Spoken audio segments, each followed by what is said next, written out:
한번 기도하겠습니다.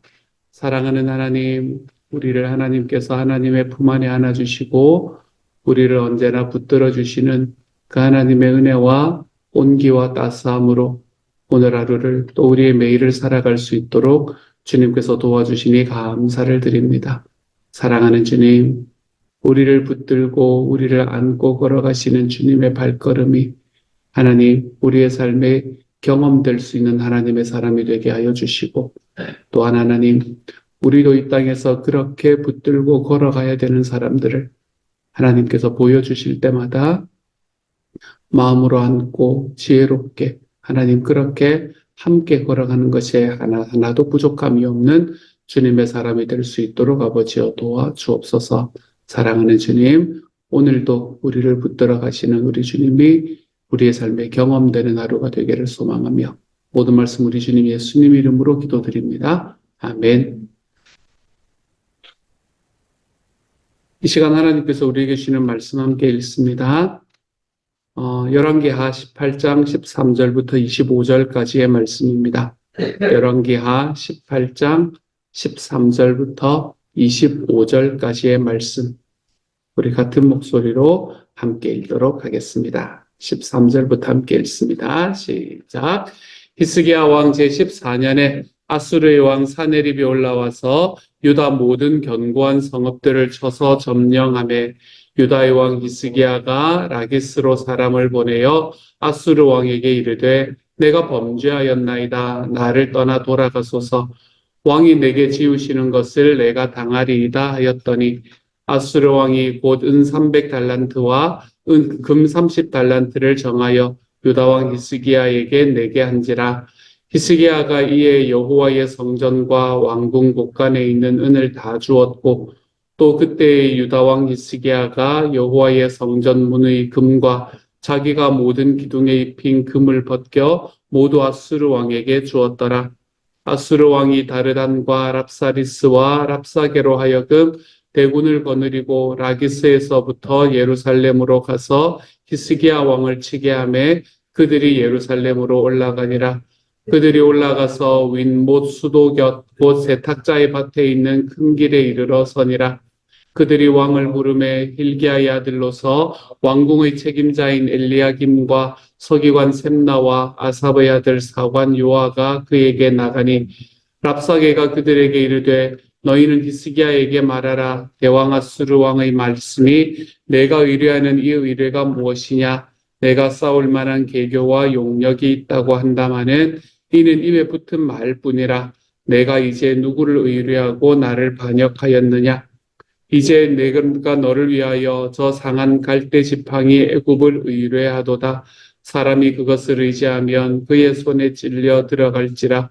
애굽의 왕 바로는 그에게 의뢰하는 모든 자에게 이와 같으니라. 너희가 내게 이르기를 우리는 우리 하나님 여호와를 의뢰하노라 하리라마는 히스기야가 그들의 산당들과 제단을 제거하고 유다와 예루살렘 사람에게 명령하기를 예루살렘 이 제단 앞에서만 예배하라 하지 아니하였느냐 하셨나니 청하건대 이제 너는 내 주 아수르 왕과 내게 하라.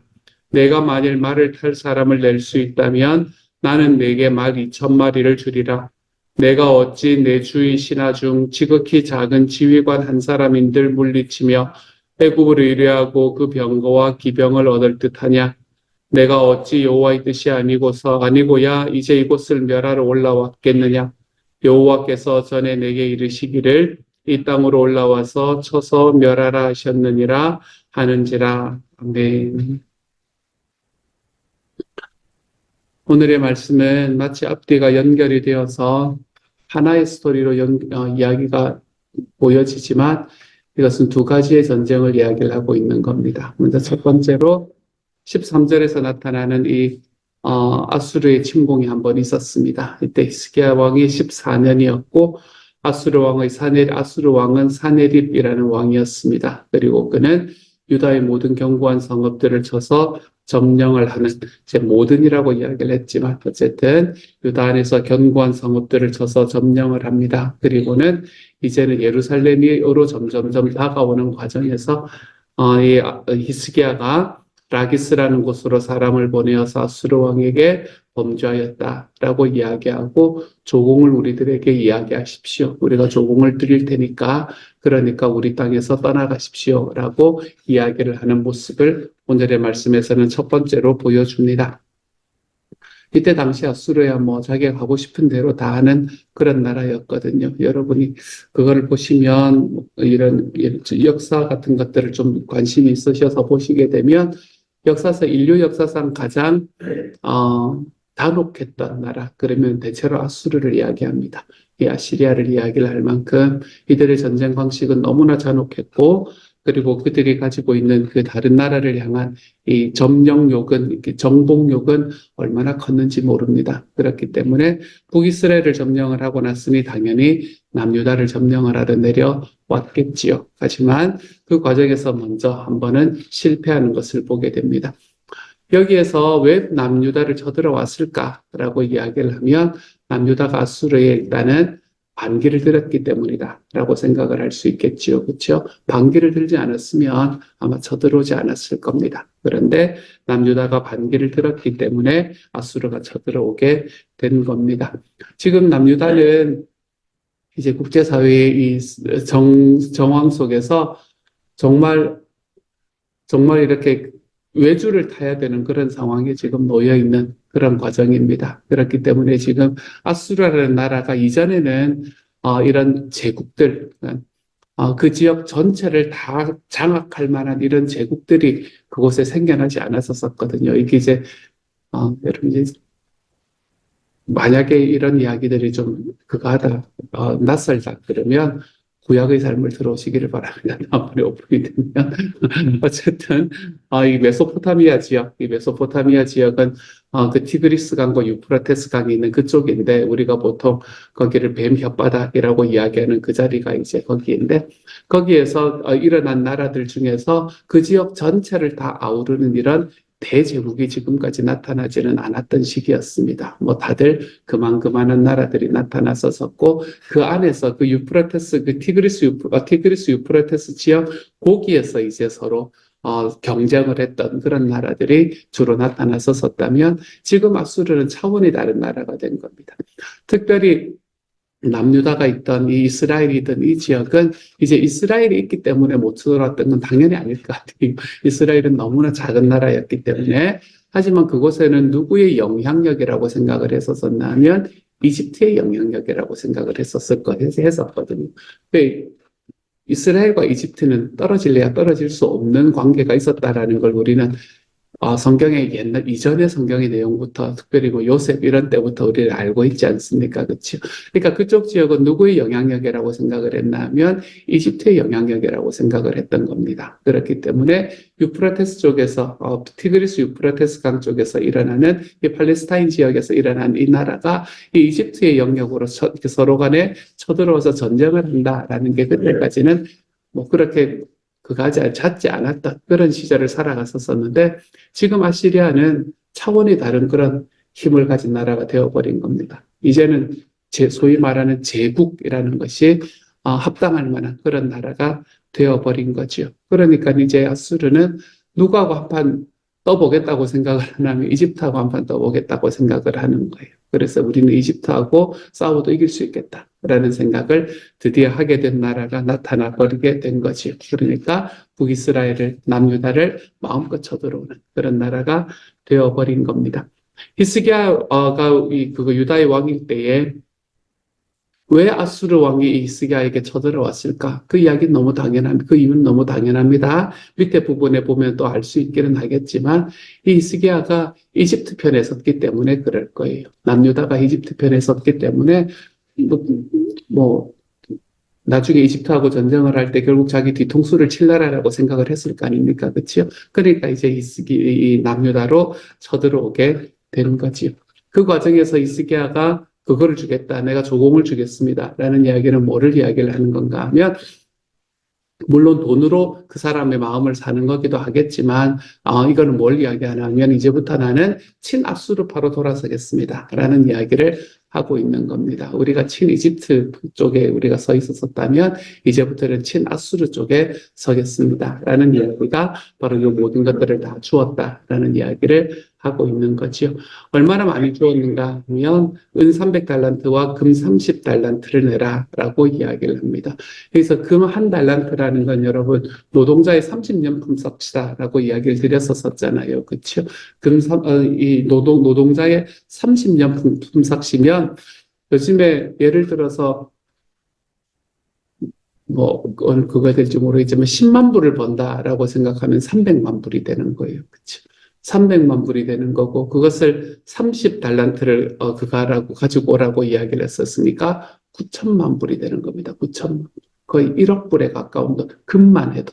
거기에 은이 300달란트가 들어갔다라고 이야기했으니까 은 한 달란트는 정확하게 얼마인지는 나오지는 않습니다만은 하여간 이 모든 것들이 뭐 천문학적인 숫자다라고 생각을 하셔도 여러분 큰 무리가 없을 겁니다. 당시에 자그마한 나라에서 여러분 1억 불, 2억 불을 마련한다는 게 생각보다 절대로 쉬운 일이 아니었을 겁니다. 그러니까 자기가 가지고 있는 금들을 다 긁어내는 겁니다. 15절에 보면 여호와의 성전과 왕궁 곳간에 있는 은을 다 주고 그때 히스기야가 여호와의 성전문의 금과 자기가 모든 기둥에 입힌 금을 벗겨 아수르 왕에게 주었더라.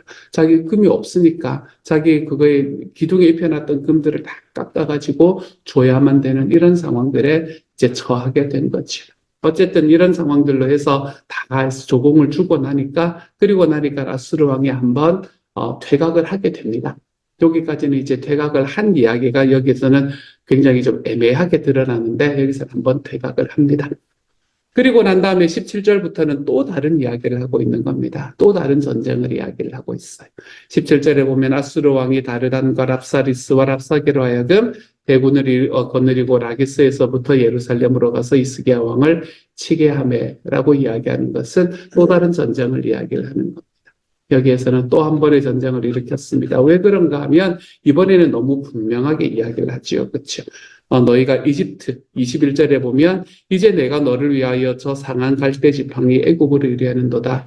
사람이 그것을 의지하면 그의 손에 찔려 들어갈지라. 애굽의 왕 바로는 그에게 의뢰하는 모든 자에게 이와 같으니라. 이렇게 이야기합니다. 쳐들어온 가장 큰 이유 중에 하나가 역시 다시 이집트를 의뢰하고 있는 이 남유다 때문에 쳐들어왔습니다.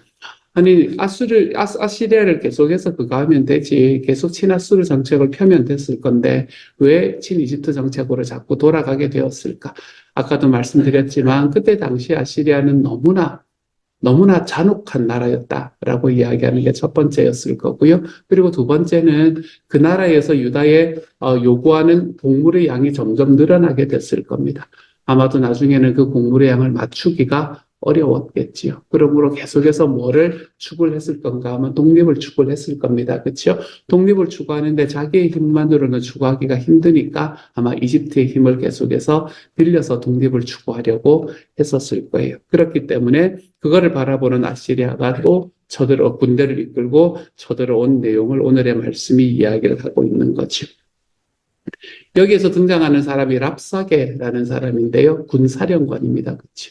이 랍사게라는 군사령관이 지금 이 히스기야의 그 신하들에게 하는 이야기는 정치적으로 보면 그리고 이 군대의 사령관으로 보면 너무나 지혜로운 이야기들을 하고 있습니다. 서로 간에 찢어놓고 왕과 신하들의 마음을 찢어놓고 그리고 그들이 지금 하고 있는 일이 얼마나 어리석은 일인가라는 것을 어쨌든 이 레토릭을 써가지고 계속해서 이야기를 하고 전쟁의 지휘관으로는 너무나 탁월한 이야기를 하고 있는 것을 보게 됩니다. 물론 그걸 듣는 사람의 입장으로는 너무나 마음이 아픈 이야기겠지요. 하나님을 믿는 사람의 입장으로 보면 말이 안 되는 이야기지만 하지만 얼마나 지혜롭게 이 사람이 전쟁 지휘관으로서는 얼마나 지금 지혜롭게 이야기를 하고 있는지 모릅니다. 먼저 첫 번째로 20절에서 보면 너가 이집트를 의뢰하는구나 라고 이야기를 하고 난 다음에 이집트는 사실은 헛개비 같은 거다. 이제 이렇게 이야기를 하는 거예요. 그렇죠? 여기서 말하는 사람이 그것에 의지하면 그의 손에 찔려 들어갈지라라고 이야기하는 거는 여러분 이 가시나무 같은 거 있잖아요. 이 가시가 있는 나무 같은 것들이 덩굴 같은 것이 있는데 여러분이 어디 이제 떨어지는 과정에서 그걸 이렇게 탁 잡았다고 한번 생각을 해보세요. 그러면 가시나무를 잡고 내가 올라가려고 용을 쓸 때마다 손에 가시들이 더 많이 박히는 걸 우리가 경험할 거 아니에요. 그런 거다라고 이야기를 하고 있는 겁니다. 네가 이렇게 딱 의지하고 그것에서 구출 당하려고 구출을 받으려고 하면 그것이 너의 손으로 계속해서 찔러서 들어가는 그런 게 이집트다라고 이야기를 하면서 이집트를 딱 건드리기도 하고요. 그리고는 22절부터 시작을 해서는 이스라엘의 남유다가 가지고 있던 그 신앙을 히스기야가 가지고 있던 신앙을 조롱하기 시작합니다. 너희가 내게 이르기를 우리는 우리 하나님 여호와를 의뢰하노라 하리라마는 아마 히스기야가 이런 이야기를 하고 있었다는 것을 알고 있었던 것 같아요. 히스기야는 하나님 앞에 신앙적으로는 정말 훌륭한 왕이었다라는 걸 어제 말씀에서 이야기를 드렸었잖아요. 그렇죠? 우리가 우리 주님을 의뢰합니다라고 이야기하는 것을 알고 있었던 것 같아요. 그래서 너희가 그렇게 이야기를 하리라마는 히스기야가 너희의 산당들과 제단들을 제거하고 예루살렘 이 제단 앞에서만 예배하라 하지 않았느냐. 이 히스기야가 한 일이잖아요. 그렇죠? 산당들을 다 없앴다라는 이야기를 어제 말씀에서 같이 나누었었잖아요. 그러니까 이 산당들을 다 없앤 게 하나님 앞에서 더 정직하고 정확하게 예배하기 위해서 산당들을 다 없앤 건데 지금 랍사게는 그걸 딱 가지고 와가지고 그거 봐라. 히스기야가 여기에서만 예배를 드리라고 하고 너희의 집에 있는 너희의 동네에 있는 산당들을 다 없애지 않았냐. 그거 다 히스기야가 가지고 있었던 문제 때문이야. 이렇게 이야기하면서 백성들의 마음을 왕과 백성들 사이를 갈라놓는 정말 교묘하게 갈라놓는 이야기를 하고 있는 것을 보게 됩니다. 전쟁 지휘관으로는 정말 탁월한 스피치였다라고 생각이 들 만한 이야기들이 이 안에 다 들어와 있습니다. 그리고는 23절부터는 또 너희하고 나하고 한번 붙어보자. 내기나 해보자. 이런 이야기를 하는 겁니다. 그러니까 길을 꺾어 놓을 수 있는 모든 이야기들을 다 하고 있는 거예요. 내주 아수르 왕과 내기해라. 내가 만일 말을 탈 사람을 낼 수 있다면 나는 내게 말 2,000마리를 주리라. 말 2,000마리라는 건 당시에 엄청난 것들이었거든요. 말 한 마리를 사기 위해서 이집트로 내려가서 이제 그거 했던 이 무역을 했던 솔로몬을 여러분들 생각을 해보시면 말 2,000마리라는 것은 엄청난 양의 숫자였습니다. 그걸 내가 너에게 주겠다. 그런데 지금 뭘 이야기하냐면 너하고 나하고를 비교하면 나는 내 주의 신하 중 극히 작은 지휘관 한 사람이다. 내주 왕에게는 여기서 내주 왕이라는 것은 아수르의 왕을 이야기하는 거잖아요. 그렇죠? 아수르의 황제가 가지고 있는 것은 나 같은 지휘관은 수없이 가지고 있다. 근데 너희는 나하고 붙어도 잘 안 되는 게 너희는 뭐 아수르 왕이 내주 왕인 아수르를 자꾸 대항해서 지금 그걸 하고 있냐? 자꾸 전쟁을 하려고 있냐? 그리고 이집트를 의뢰해서 그들에게 쫓아가고 있냐라고 이야기하면서 그들을 조롱하고 있는 겁니다. 마지막으로 네 번째로는 25절에서 내가 여호와의 뜻이 아니고 지금 내가 쳐들어온 게 하나님께서 나에게 이야기하신 거다. 이렇게 이야기를 하고 있는 겁니다. 하나님께서 나에게 말씀하셔서 너희에게 쳐들어오라 그랬지. 너희 왕이 자꾸 하나님을 의뢰하라 그러지. 하나님 뜻은 딴 데 있어. 이 얘기를 하고 있는 겁니다. 하나님의 뜻은 우리한테 항복하는 거야. 우리가 전쟁을 하러 올라온 게 하나님의 뜻이야. 그러니까 그 사람의 거짓말에 속지 마. 히스기야의 거짓말에 속지 마라고 이야기하고 있는 이야기들을 오늘의 말씀에서 랍사게가 보여주고 있죠. 정말 레토릭은 탁월한 레토릭 중에 하나입니다. 저는 성경 전체를 통틀어서 이 전쟁을 하는 전쟁의 이 장수가 상대방에 가는 레토릭 중에서는 어쩌면 가장 멋진 레토릭이 아닌가라고 생각이 들 만큼 그 의도가 악했기 때문에 문제가 되는 거지만 정말 탁월했던 레토릭이 아닐까라고 생각이 들 만큼 랍사게는 대단히 지금 전쟁 지휘관으로서는 훌륭한 일을 하고 있는 것을 보게 되지요. 하지만 이 모든 것이 문제가 되는 것은 하나님께서 그것의 반대편에 서 있었다라는 그 사실이 문제가 되는 겁니다. 하나님께서는 이 랍사게가 이야기하고 있는 이 이야기를 인도르스하지 않으셨다는 거죠. 내가 그것에 도장을 찍지 않으신 분이 하나님이시다라는 게 이제 문제가 되는 거죠. 그래서 어떤 일이 벌어지는가라는 것은 내일의 말씀에서 함께 이야기를 나누게 될 겁니다. 토요일날, 주일날 흥미진진한 이야기가 벌어지거든요. 여러분 곁에 잊지 말고 꼭 해보실 수 있는 시간이 되면 좋을 것 같아요. 오늘의 말씀을 바라보면서 한 가지만 여러분에게 말씀드리려고 합니다. 오늘의 말씀을 보면 우리에게 이야기해 주는 게 딱 한 가지가 있습니다. 그게 뭔가 하면 하나님의 사람도 실수한다 라는 겁니다. 하나님의 사람도 실수합니다. 히스기야라는 사람이 하나님의 사람으로 하나님을 섬기는 왕으로 하나님 앞에 남유다에서 가장 위대했던 왕으로 그렇게 서 있었던 왕이었지만 하나님의 사람도 실수하게 되는 것을 보게 됩니다. 자기 나라로 쳐들어오려고 이야기하는 그 아수르의 능력이 너무나 커 보이기 때문에 하나님에게서 눈을 좀 돌리고 있는 걸 보잖아요. 그렇죠? 자꾸 이집트 의뢰하려 그러고 그리고 아수르 왕에게 조공을 줘서 우리가 좀 살아남아야 되겠다라고 생각을 하고 눈을 하나님에게서 다른 곳으로 지금 자꾸 돌리고 있는 모습을 우리가 보고 있는 겁니다. 그리고 그 결과가 지금까지는 별로 안 좋았던 걸 우리가 보게 되는 거죠. 하나님 앞에서 정말로 훌륭한 사람도 하나님 앞에 신앙이 투철했던 사람도 실수합니다. 우리가 하나님 앞에 실수하지 않기 위해서 살아가는 사람이 되는 게 아닙니다. 하나님께서 우리의 삶에 말씀하시는 것은 뭔가 하면 하나님은 우리가 실수함에도 불구하고 우리들의 삶을 하나님의 뜻대로 인도해 가시는 분이 우리 하나님이다. 라는 걸 하나님의 말씀을 통해서 보여주고 계시는 거예요. 히스기야의 실수는 그 히스기야의 실수를 통해서 나라 전체가 멸망하는 길로 걸어 들어가도록 하나님께서 내버려 두지 않으셨습니다. 하나님은 히스기야의 실수에도 불구하고 하나님께서는 그 안에서 하나님께서 어떻게 남유다를 지금 붙들고 계시는가, 그를 어떻게 그 유다를 어떻게 회복시켜 나가실 것인가, 전쟁에 어떻게 승리하게 하실 것인가. 결국에는 전쟁에 승리하게 되거든요. 어떻게 전쟁에서 승리하게 하실 것인가라는 것을 보여주는 방향으로 그의 실수를 이용하고 계시는 것을 보게 됩니다. 우리는 실수하지만 하나님은 실수하지 않습니다. 그렇기 때문에 저는 여러분에게 의도적으로 실수한다라는 단어를 씁니다. 우리의 삶은 때때로 실수할 수 있습니다, 여러분.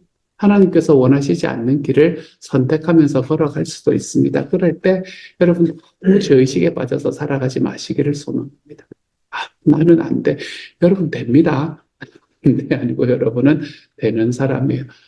나 같은 게 여러분은 주님의 가치를 가지고 있는 사람입니다. 여러분 정말 위대한 사람이에요. 하나님께서 우리를 세워주시는 길은 그런 길입니다. 그러므로 우리가 나는 안 돼. 나 같은 게 이런 마음을 가지고 살아가는 저와 여러분이 되지 않기를 소망합니다. 하나님은 우리의 실수를 사용을 해서 우리를 만들어 가시는 분이 우리 하나님이십니다. 그렇기 때문에 우리가 실수할 때마다 우리는 하나님 앞에 더 자라갑니다. 하나님이 어떤 분이신지를 더 잘 알 수 있게 됩니다. 한 가지만 기억하면요. 내가 그 실수에서 주님 앞에 손들고 다시 일어나 표대를 향하여 그리스도 예수 안에서 나에게 주어진 그 하나님의 상급을 향해서 걸어가는 발걸음을 쉬지만 않으면 하나님께서는 우리의 모든 실수를 사용해서 하나님의 뜻을 이루어가는 분이 바로 우리 주님이십니다. 그러므로 사랑하는 여러분, 실수하면서 살아가는 것을 두려워하지 마십시오. 실수하지 않으려면 관계를 끊어버리면 됩니다. 하지만 여러분, 그건 하나님이 원하시는 게 아니에요. 제가 주일날 문화 비유를 메시지를 전하기도 했었지만 하나님께서 문화를 맡기시고 난 다음에 뭐하라 그러냐면 장사하라 하잖아요. Do something 이야기거든요. Do something. 뭔가 해라 이렇게 이야기하는 거거든요. 우리가 하나님 앞에 실수하지 않기 위해서 뭔가를 하지 않는 삶을 살아가면 그때의 실상은 우리의 삶에서 주님의 역사하심이 스탑되는 순간이라는 걸 기억하십시오. 실수해도 됩니다. 할 수 있습니다. 하나님은 그 모든 것들을 통해서 우리를 이끌어 가실 거예요. 하지만 우리의 삶이 실수를 통해서 완성되어 간다. 주님께서는 나의 실수에도 불구하고 내가 실패하지 않도록 만들어 가신다. 사랑하는 여러분, 이것을 우리 주님 앞에서 좀 확인하고 걸어가 볼 수 있는 하나님의 사람이 되어 가시기를 소망합니다. 히스기야의 실수에도 불구하고 하나님께서 유다를 끝까지 붙잡으셨던 것처럼 사랑하는 여러분, 우리가 하는 모든 실수를 통해서도 하나님께서는 자기 일을 온전히 행해 나가시는 분이라는 믿음 속에서 살아가는 오늘 하루. 그래서 여러분의 삶이 나는 되는 사람이다. 나는 주님의 가치를 지닌 사람이다. 여러분, 이런 이야기가 좀 자연스럽게 나타나서 삶 속에서 오늘도 더욱더 승리하며 살아가는 더 큰 기쁨 안에서 살아갈 수 있는 하나님의 사람들이 다 되어 가시기를 우리 주님 이름으로 축복합니다. 같이 한번 기도하도록 하지요. 사랑하는 하나님, 고맙습니다. 히스기야가 하나님 앞에 실수를 하고 또 하지만 하나님께서는 그 모든 것들을 통해서 그 모든 것에도 불구하고 하나님의 길들로 유다를 이끌어 가신 것을 보게 됩니다. 사랑하는 주님, 우리들의 삶에도 하나님 앞에 우리가 실수하는 삶의 과정들이 있음에도 불구하고 나는 되는 사람이 되는 것을 하나님 앞에 경험하게 하여 주옵소서. 내가 하나님 앞에 실수함에도 불구하고 나의 가치는 예수 그리스도만큼의 가치를 가지고 있다는 것을 좀 기억할 수 있도록 주님 도와주옵소서. 주님, 그래서 우리가 살아가는 삶의 모든 과정 속에 단 한순간도 낙담함이나 하나님이여 나 자신에 대한 과소평가로 걸어가는 것이 아니라 주님께서 우리에게 주시는 하나님의 크신 은혜 안에서 우리 주님의 사랑을, 하나님의 은혜를 마음속에 깊이 깨닫고 주와 함께 가는 길이 하나도 힘들지 않을 수 있는 하나님의 사람이 되어서 주님 안에서 더욱더 행복하고 하나님께서 나에게 주시는 그 사랑과 주님의 인도하심 때문에 더욱 당당하고 자신 있어질 수 있는 하나님의 사람들이 다 되도록 주님 도와주옵소서. 모든 말씀 우리 주님 예수님 이름으로 기도드립니다. 아멘. 하늘에 계신 우리 아버지, 아버지의 이름을 거룩하게 하시며 아버지의 나라가 오게 하시며 아버지의 뜻이 하늘에서와 같이 땅에서도 이루어지게 하소서. 오늘 우리에게 일용할 양식을 주시고 우리가 우리에게 잘못한 사람을 용서하여 준 것 같이 우리 죄를 용서하여 주시고 우리를 시험에 빠지지 않게 하시고 악에서 구하소서. 나라와 권능과 영광이 영원히 아버지의 것입니다. 아멘.